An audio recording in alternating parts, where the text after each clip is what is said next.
કોલકાતામાં જુનિયર મહિલા તબીબ સાથે દુષ્કર્મ હત્યા મામલે ગુજરાતભરમાં ઘેરા પડઘા પડ્યા છે। ત્યારે જામનગરમાં જીજી હોસ્પિટલના 500થી વધુ રેસિડેન્ટ જુનિયર તબીબોની આ ચોક્કસ મુદ્દાની હડતાળ બાદ ખાનગી હોસ્પિટલો પણ તેમાં જોડાઈ છે। જામનગર આઈએમએ હેઠળની ખાનગી તથા સંસ્થાકીય હોસ્પિટલો હડતાળમાં જોડાઈ છે। જામનગરની 150 જેટલી ખાનગી હોસ્પિટલો તેમજ 500 જેટલા તબીબોએ 24 કલાકની હડતાળ પાડી છે। ઇમરજન્સી સેવાઓ સિવાયની તમામ સેવાઓથી તબીબો અળગા રહેશે। ત્યારે પીડિત પરિવારોને ન્યાય મળે અને આરોપી સામે કડક કાર્યવાહી થાય તેમજ તબીબોની સુરક્ષાની માંગણી કરાઈ છે। સરકારી હોસ્પિટલના જુનિયર રેસિડેન્ટ તબીબો બાદ ખાનગી હોસ્પિટલના તબીબો પણ હડતાળમાં જોડાતા દર્દીઓને ભારે હાલાકીનો સામનો કરવો પડી રહ્યો છે। 24 કલાક સુધી અમારી કોઈ સર્વિસ ચાલતી નથી।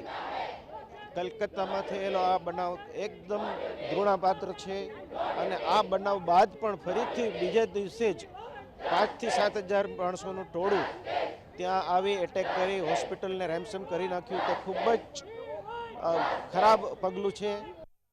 700થી વધારે ડૉક્ટરો આમાં જોડાયેલા છે। 150થી વધારે ક્લિનિકો અને હોસ્પિટલો પણ બંધ રાખેલી છે।